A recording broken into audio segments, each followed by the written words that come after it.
All right.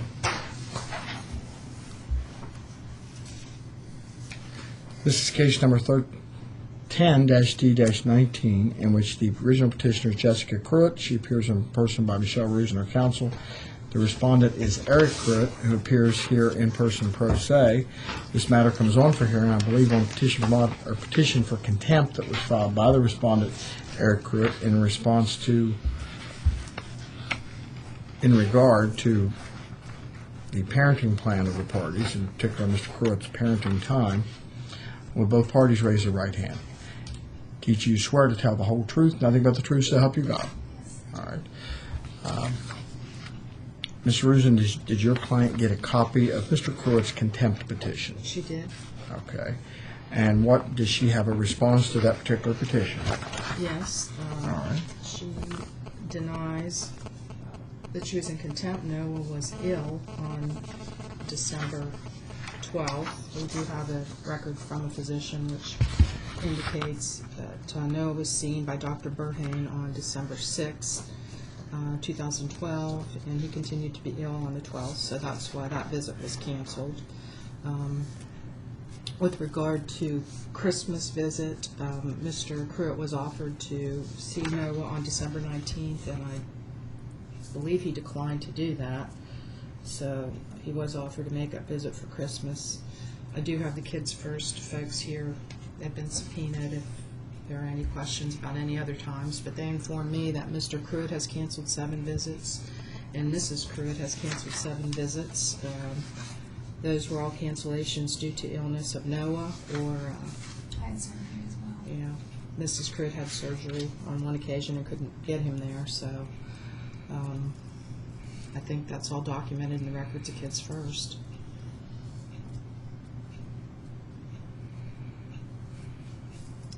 Here's the, it's 10-12. And the flu twice this year as well. It was a bad year for flu.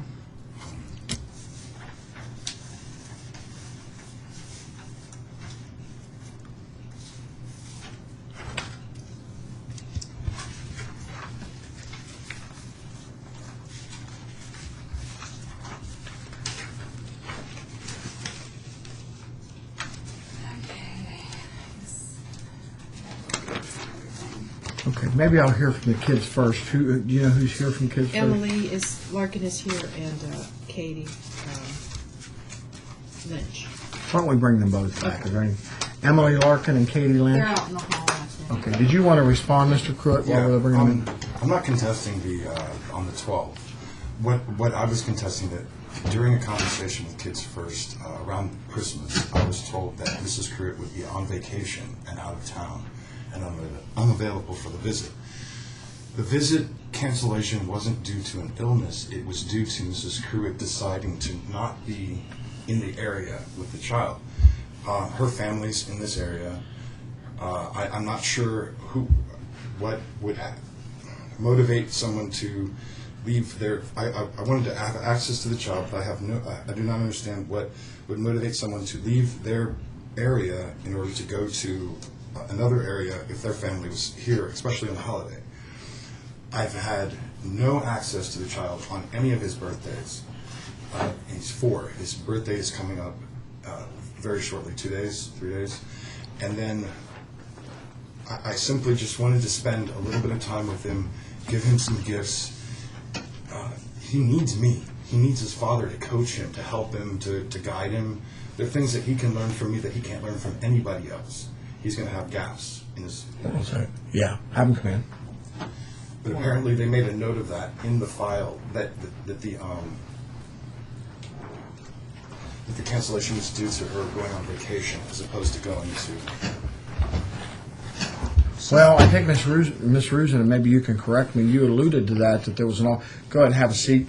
If there's more. Is that all the seats we have in here? Okay.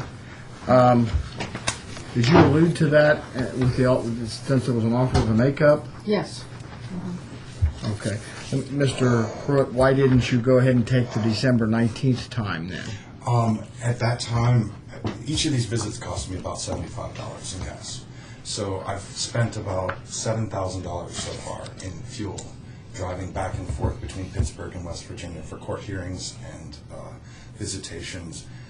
The first year they were one hour per week of supervised visit with a 7-hour drive in order to get to the visit for a 1-hour visit. Financially, I couldn't. In the middle of December, I could not afford to drive. Again, I could not afford to drive to West Virginia at that time. Basically, my life, my stability is based upon a certain amount of access to my family. My son is important to me, and having access to him is important to me. When that access is denied or cut off for any reason, I feel out of balance, out of sorts. The visit that was canceled on the 12th, and then I was told on the 12th that there wouldn't be any visit on Christmas, but there's a possibility that I could do a visit on the 19th or 18th. By that time, I'd become so frustrated from the situation, the supervised visits, the driving back and forth. This is incredibly depressing, incredibly. I feel like I'm being treated like an imbecile, and I'm being forced into a very small, very narrow box that I neither deserve to be in or stand in relation to. There's no reason that these visits are going on like this, that these things are going on. So, I mean, not to go beyond the visitation of the contempt visitation, but if you didn't come on the 12th, then you should have had the money to come on the 19th. right, I understand that. What I'm saying is that And it was just a week. I mean, you could have seen him in a week. right. I'm basing my finances, my income, my social interaction, my work, basically my entire future is based upon these limited contacts with my son. Now, in order for me to be able to have any sort of future, I have to be able to rely upon those. When I was told, one, that the visit was canceled on the 12th, and then two, that Mrs. Kurt was going to be out of town on vacation on Christmas, that didn't just take one visit. That took two visits. And to say that on the 19th I could go to this visit, I felt that I was being humiliated. I felt like I was being. I felt like I was being insulted. I still feel like I'm being insulted by the. I mean, I've showed up these visits. I've driven from Pittsburgh to a visit and be told at the door that the visit was canceled. Okay, and I've done that twice, and so that was a 7-hour drive and $75. Is that partly because there's no way to reach you? No, there was. Either my phone was off, or if I'm driving and I'm out in the middle of nowhere, there's no way for that. There's cell phone reception's spotty in places, so I'm not getting these numbers. I'm defending the right for me to be able to see my own child. I'm kind of reaching the point where it just seems to me that if there's we're splitting hairs and looking at minute details when we need to, I think, take a broader approach at the situation. If I'm wrong, then I might be wrong, but But there's always going to be things that happen that require an adjustment of that schedule. right. Let me interrupt Mr. Pruitt just a second, because Ms. Larkin, do you all have the records with regard to the visits that's Yes. occurred maybe in the last 7-8 months? Yes, we haven't since Okay. they started. All right. And is that the official record that you brought here with you? Yes. All right. If you're able to, can you summarize it for me before I actually have to look? It looks like it's several pages, so. I think the representation from Ms. Rusin was there had been 7 visits canceled by Mr. Pruitt Correct. since December, and there's been 7 visits canceled by Mrs. Pruitt. Correct.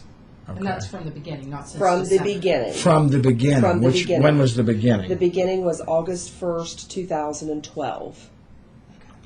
August 1st, 2012. Yeah, so Okay. that's the entire duration up until the last cancellation was, I guess, by Jessica on May the 5th of 13, because Noah had had surgery. No, I had surgery. Oh, okay, you had surgery, sorry.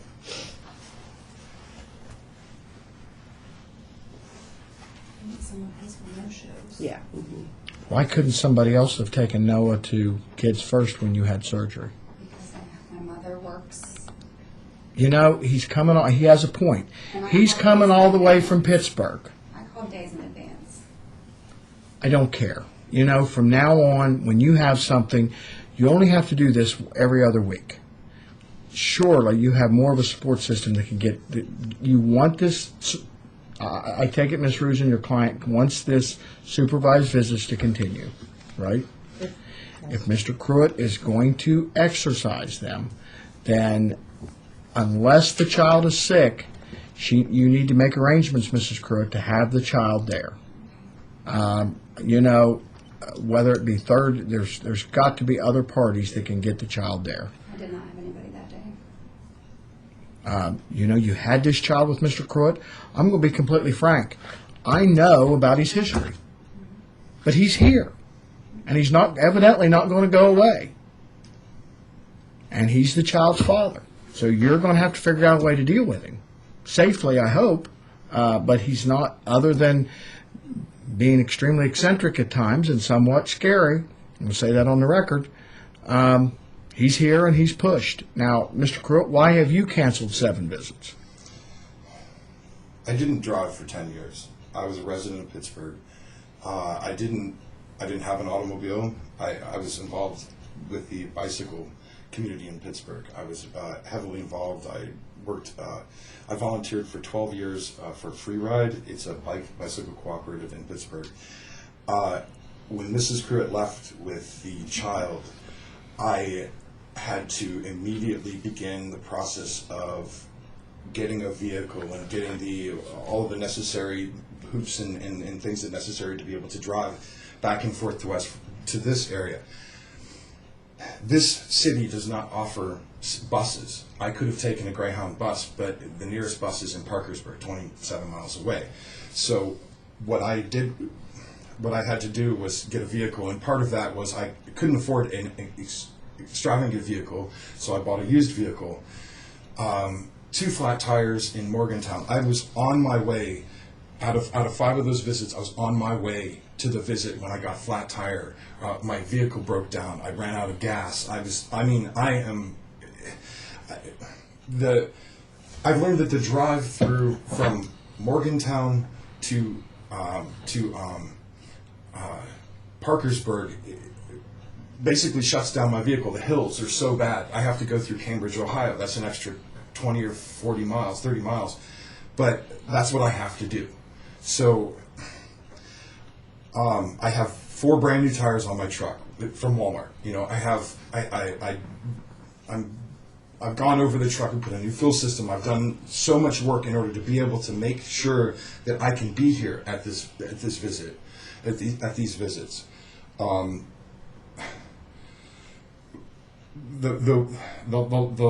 last cancellation, I was so sick that I spoke with Kids First, and they said not to come if I was sick, because then that could infect all the children and all the people at Kids First. So I said, okay, I won't come to this visit. Noah, he really needs me. When I'm sitting there with him, at first he couldn't speak for an hour. He just sat in my lap and could not speak because he was so afraid of what kind of world that he was living in, or what kind of people that he was around, or how people thought. I kind of gotten to a place where we can kind of like look at each other and just accept, that this is just how the world is, and that we have to endure in it. But I don't know what to do other than just go to these visits and try and keep trying. I keep asking and I keep begging. I bring papers and forms. I sit in Pittsburgh, and I've talked to thousands and thousands of people about this. I've had conversations with priests and ministers, Jewish people, and rabbi. I don't know what to do. If I can achieve some level of success that could show that this is the only way that I can think of that would prove this is I could show some level of success or some level of Normalcy? well, that's the thing. Normalcy, what you're calling normal, isn't normal in every place. You have a job.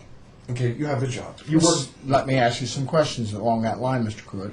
Are you employed currently? Yes, I am. Where are you Keith, employed at?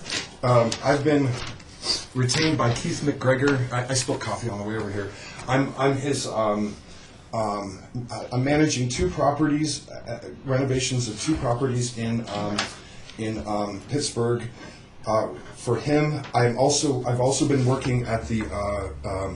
I've been also vending at the flea markets in order to be able to afford the visits and to be able to maneuver that. I've come down to West Virginia early and spent the night in Marietta and sold at the flea market. So I started doing. Do you have a place to live? I bought a house. It's a 1890s farmhouse. That's the deed. I tried to print out photos of it, but this is the inspection. It does need a lot of work, and I'm doing the renovations on it. And I understand that it's not a. I'll make copies of it. Okay. That's the inspection. So it does need a lot of work, but it'll have all new everything. So it's going to be a very nice place. It's on a half an acre of land in. This is not a valid deed. This is not notarized. What are you talking about? It's on the. Look at the back. No wait. Oh, I only gave you the one sheet. I'm sorry. Did I? No. Yeah. No, you have the other copy. Okay. Yeah. Okay. There it is. I haven't filed it yet because they want me to. The municipality of Penn Hills wants me to do some work before I can get some of the things going. So I'm basically putting as much money as I can into the house to be able to stabilize the property before I can get. Do you have utilities to this property? It's not to this one. I have 4 friends that have agreed to let me stay. I've been staying at my friends' houses until I can get this place renovated. Okay. The place that I'm the place in Bridgeville, I'm moving. I have some paperwork in the file about a house that Stephen Moore had given me. That he had. I'm Presley moving. Road? Presley Road. Yeah. I tried to send you something. They're not. The mail is not delivered. They're not delivering there. I've had countless. Go ahead. I'm sorry. Mr. Pruitt, do you have a cell phone? Yes. What is your cell phone number? It is 412-294. Let me get it right, because 3193. Do you all have that number? I believe you do. Yeah, I get calls from. Yeah. And you say you have an automobile now, or do you still borrow an automobile? I've never borrowed. Never. Okay, you have an I've automobile. always had my own. What kind of vehicle do you have? I have a 1988 Chevy C10. It has, according to the rules, it has a middle seat belt and no airbags in the front, so that if the child's in the front seat, that they want you to be able to put him in the middle. So It's a pickup truck then? yes. Okay.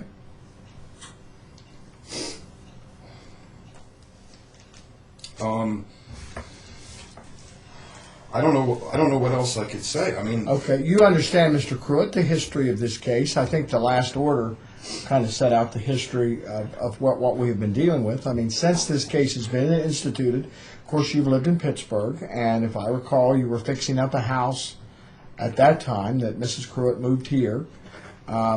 Very similar, it didn't have utilities yet, but then you moved to Morgantown, Buchanan, yeah, I was. Philippi. No. Okay.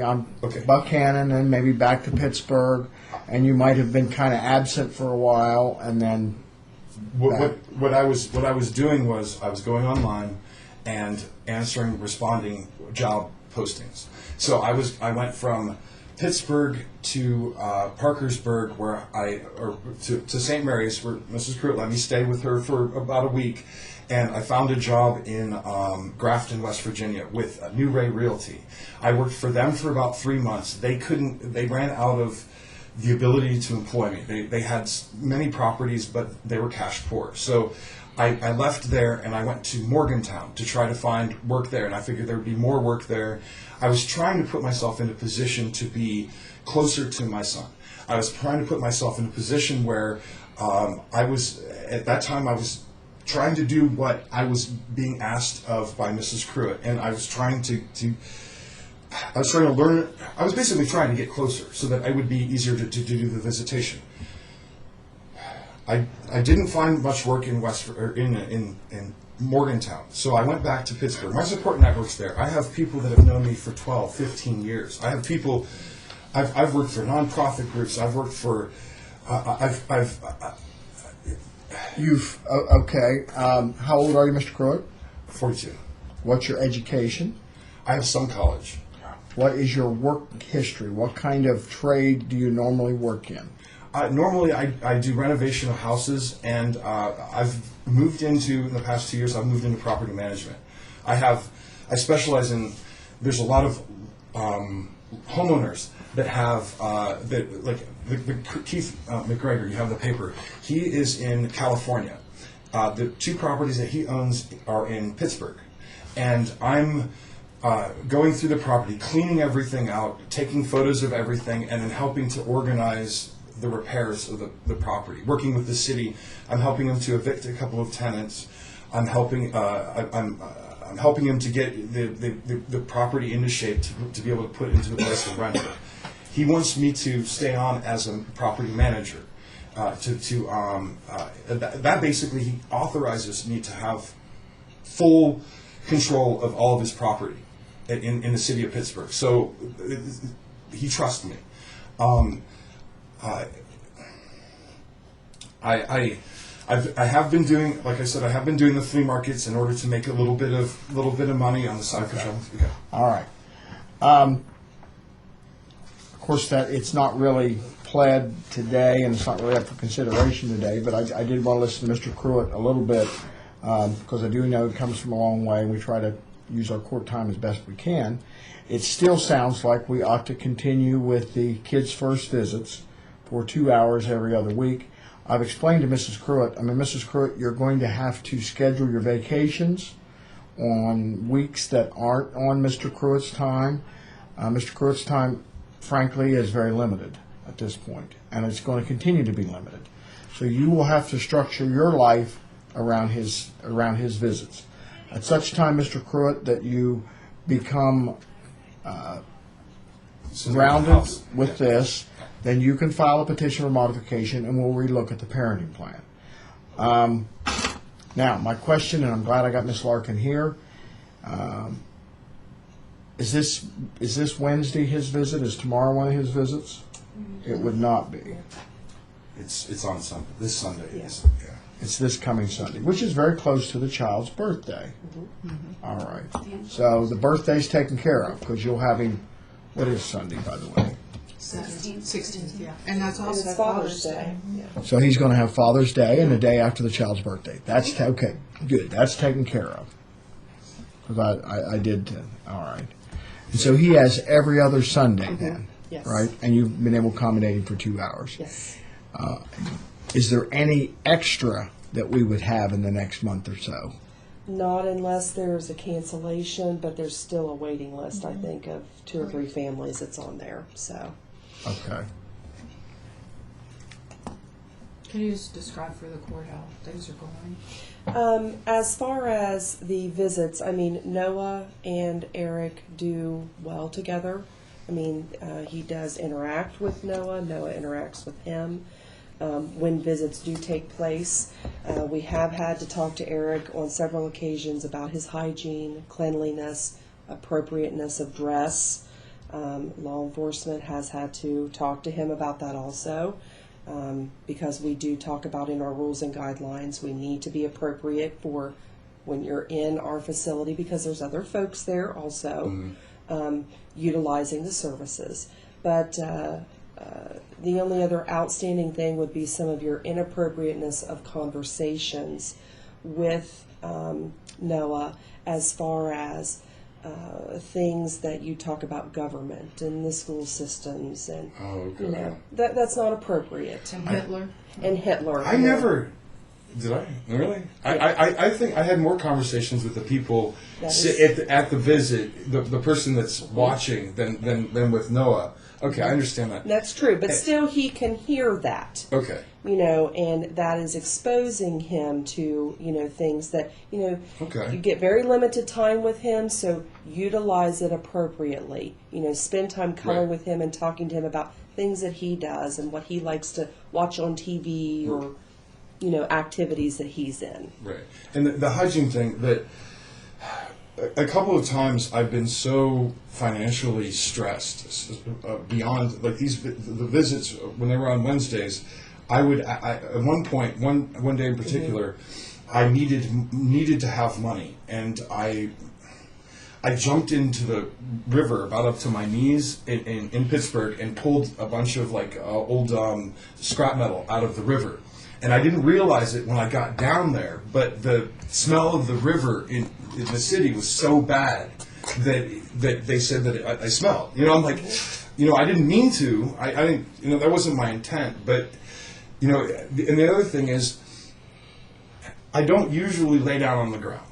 So I was laying on the floor playing with my son, and when I got up, my butt crack was out a little bit. And I understand that's not appropriate. At the same time, it's not a normal thing that I do, so it was something that, you know, if your clothing were, you know, wardrobe malfunction, you know what I'm saying? If it happens, it happens. And it wasn't intentional. I wasn't trying to. So I pay more attention to that, too. Well, I will say your wardrobe malfunctions have happened more than one occasion, Eric. Right. Okay? Right.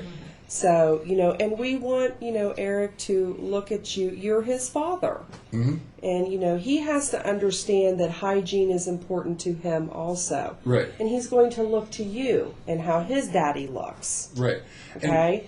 So you need to slow down and take your time. Whether you have money or not, you've agreed to look presentable, clean. You know, that's all we're asking. And the part of it, too, is that the 3-hour drive it can be so stressful that I'm, you know, like this and behind the wheel, just trying to get there. You know, you can't spend 3 hours thinking about what you're going to do with your son for 2. You know, so when I get there, I've either been drinking a lot of coffee, you know, and just to be able to stay awake for the drive, because there's some of the roads coming from Cambridge are just complete flat. You know, you could fall asleep. I've I almost understand that. But now, with that being said, you've known since August that I've changed you my get to schedule. do this. Yeah. So try to prepare a little bit. If a 3-hour drive makes you very anxious or you get very tired, come a little bit earlier so you can relax a little bit before you walk into the visit. Right. I started coming to collect yourself. I've started coming either the day before, the night before, or that morning, because That's better. there's a couple of local flea markets that I do that I can recuperate some of the expenses by selling at them. So, and I do appreciate, you know, the Keepers program. I think it's important that you provide this service to be able to give people an opportunity, like a fighting chance. You know, I hope I could say that I hope that there would be more, but like I'm happy with having that opportunity. You know, and you know, like I think too that things have changed too with the visitations. I think that Noah's kind of becoming more aware of what's going on. He's starting to see me a little bit more clearly, and he's starting to understand, wow, there's some things going on that he can learn from. You know what I'm saying? And there's things that he kind of needs to, like, as a boy, he needs to kind of like pay attention to, because they're gonna become prevalent, important in his life. So, yeah, I'm happy just to be able to be there. I mean, I love this, even just sitting out in the back with him, like, you know, outside. That was This last visit was the first time that I had been outside with the child in 2 years, and not because I didn't want to, or maybe I couldn't make it up over the hurdle, but yeah, that's what I'm there for. I mean, I'm kind of programmed for that, and I just wanted to be there for him. And it just felt so great because That's right. Maybe you could, I mean, you're a real smart guy. You could get a book and read about what 4-year-olds, how their mind, I mean, he is getting more aware because he's getting older. And Right. Well, I mean, the thing is, like, I can read all I want about any subject, but actually going there and firsthand experiencing it is like, man on the moon, you could look at the moon through a telescope, but when you get there and you actually are on the moon, then it's an entirely different agree. experience. I agree. When I'm there with him, there's no guide, there's no paperwork, there's no normal, there's just him and what he needs from me. Like if he needs me to help him, show him how to fix work on or ride a bicycle or go fishing, or if he wants to know about, well, why is the little character look like that, or something like that, or can we build some Legos? I mean, like, he loves Legos. I've been building Legos with him for a year now, just in these trains, and so I try to do as best I can, and I think he just every little moment that I spend with him, he just absorbs it like a sponge. He so needs it. What, did you want to ask me about something? No, I just wanted to offer this into the record. It's the medical record from December 12th, or Okay. no, Oh, that's right, yeah, that's right. or 9th, or 6th, December 6th, 2012. All right. Pertains to December 12th visit. And I'm not going to make a finding of contempt, but like I said, I'll reiterate what I advised the mother, that she's not to cancel visits for her vacations, or if she's sick, she's just got to make these accommodations on every other week. I mean, it is, Mr. Pruitt is limited, and Mrs. Pruitt can be assured that we know Mr. Pruitt pretty well. We know the history pretty well. But the parties were a resident of Pittsburgh, and she moved here, which I understand why she moved here. Don't have a problem with it. But I think we do have to make some accommodation that he is a Pittsburgher, and if he's going to come every other week, that he needs to be assured that that's going to come. I can't control if he cancels. I guess that's going to happen some. But Mrs. Cruz, like I say, not that I'm unsympathetic that you had surgery, but you'll have to make some accommodation. Get a friend, somebody saying, I've got to have Noah to Parkersburg on Sunday because he's got to see his dad, and get somebody else to help you to develop that and do that. I was going to also, I didn't get it finished in time, but I was also going to request a change of venue, if it's appropriate, to Parkersburg, because Mrs. Pruitt, Noah are in Parkersburg, your offices are in Parkersburg. It's easier to get to Parkersburg than St. Mary's. If we have another hearing, I don't object to that. That would be terrific. I think that would be great. for okay, everyone. that'd be up to Mrs. Pruitt, frankly. I 'Cause- like them more. Yeah, it'd be easier for me. okay. You could put, you want to do today's order and put that in the order that the Case is transferred? case is transferred to By Parkersburg. agreement. By agreement, yeah. Sure. Would there have to be a new case number and everything? as well? Yes, they'll give it a new case number. Okay. I guess I could put in there that Circuit Clerk of Wood County is directed to. Yeah. they'll Does give that it a new change the case. days that the hearings are available? Is it only on, it's not on, it wouldn't be only on, There are No, more it- days available. there are that's more what I days was thinking too. I mean, like, yeah. We could schedule you on a Monday or Friday, certainly if there needs to be. That would mean that, we're not going to schedule any more here. This was scheduled on your petition for contempt. If there's any kind of petition for modification or anything that needs to be made, it would have to be made in Wood County. Right, clerk's okay. office. Okay, then everything will be handled through that, but the Wood County Clerk. That'll be Okay, fine. Excellent. Now, what address do you want your mail sent to, Mr. Pruitt? Okay, this is, Question. yeah, this is a good question, because as of yet, they're not delivering mail at the in the Presley. Priestley, I have a friend's address. and you're going to be ordered that as soon as you get a solid address, that you give it to Kids First. Oh, absolutely. And give it to Mrs. Pruitt. Once some of the issues are worked out with this property, that's going to be the address that I'll be reached at. I may, if it's all right with the court, to get a PO box just for mail, Is that all right? I mean, Sure. That's all right, That's great. but what do you have right now? Basically, I could call my friend and get her address. It's on 40th Street in Pittsburgh. I think it's 115. I don't want to give you a wrong address. You may want to bring that with you on Sunday, Mr. Pruitt. Oh yeah, absolutely. Okay, and then yeah. Otherwise, you're not going to get the court notices and the court order from today's hearing. Okay? All right. Thank you. Why don't you wait outside? I'm going to give these back to you, but I'm going to make copies of them when I copy them, okay? Okay. And I'll give them to the deputy, and he'll give them to you. Excellent. The top copy you can keep. I spilled coffee on it today. I'm waiting down here. Okay, thank you. Thank you, Ms. Larkin. Thank you all for coming. It's a big help. No problem. That's what we're here for.